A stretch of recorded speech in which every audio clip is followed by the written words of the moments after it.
My friend, this song is by DeMarco. It's called For the First Time, and it just happened to be a request that I had during the live show that I did not know. So went back and learned it. The whole reason why I do this is once you learn a couple 100,000 songs, all music, all progressions, the major and minor harmonic progressions, scales, notes, notation, naming of dyads and chords for triads, and then standard cadences used along with periods, phrasings on how to manipulate music.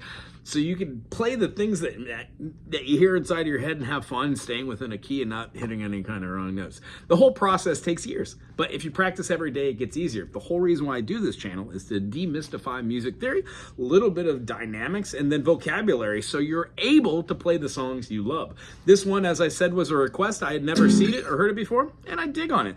The song is going to be in the key of A flat. A flat has an A flat major, B flat minor, C minor, a D flat major. We have an E flat major. You can play it anywhere you really want.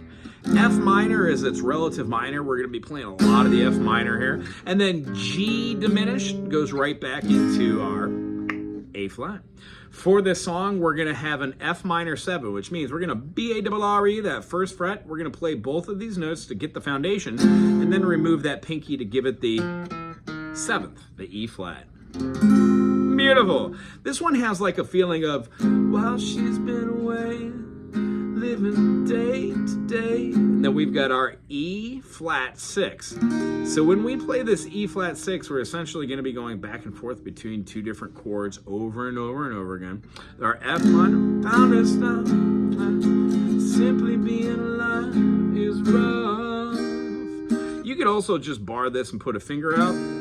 The whole idea about the 6th of the chord, though, 1, 2, 3, 4, 5, 6, allows us to see that the C note is going to be played over the top. So if you want, play what looks like a D and throw that out. I personally, these all look kind of the same to me, so I play them relatively all the same way. However, you could find different inversions all the way up the fretboard and maybe just play that one. So if you want to do the F minor, you could play it like right here and then move this whole thing so you play these two and then that. That's a great way to go back and forth. Or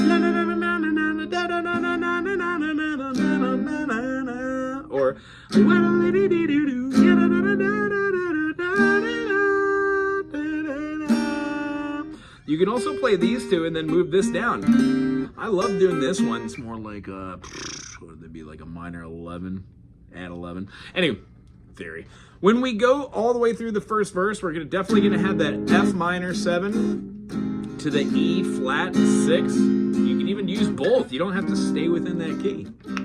When you're doing this one, make sure the tippy top of that finger hits the bottom right here so it mutes the low E string. You never want to have an E flat with an E. Yuck! Unless you're doing some Joe Bim stuff. Otherwise, this whole song is going back and forth.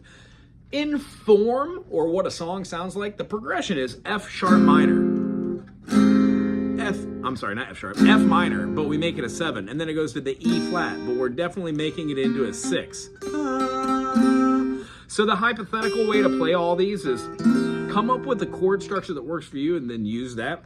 The only change it has here is at the end of the first verse, it goes to a C7, and you can put a G in the bass. So when they're going, she wanna be the many times I find it feels that way, yeah. And I just not trying to forget her, and I just understand how to feel it on that day. The chorus goes back to the F minor 7, just like singing for. B flat is going to be in here, and then we're going to put our pinky down on the B string at the 4th fret. That gives us a B flat sus, and then we're going to release that to the G minor 7. 3rd fret barred up, do the same thing you did with your F, but move it up to the 3rd fret. That gives us a G minor 7. And then to our C7, or C dominant. If you want, play your C chord and put your pinky down. Either way, you could play it like that too. Remember, the back fat's going to be muting that B string so it doesn't get a little too weird out there with our... You don't want to have that B there. You want to mute it. Yeah? All right, that is the entire song. And then it just repeats in second verse, same as the first, and then remember that C7 with the G, and then it goes into the I've just seen it for first time again. Super jazzy. You could also do this chord, and then with our B flat sus, do it here. Again, our G minor 7 looks exactly like our F minor 7. You just move it up. And then our C7 a little weirder. We're gonna play the top 6, then at the 8, then at the 9. If you wanna continue that, you would do down to the 10. But that's a heck of a stretch. Other than that, this is a great song. Thank you, Tristan H, for tabbing this. The tabs are actually correct over at Ultimate Guitar if you like. Other than that, it's only a couple chords. Have fun with this one. If you have other requests, put it in the comment section. I'll get to it. Aloha.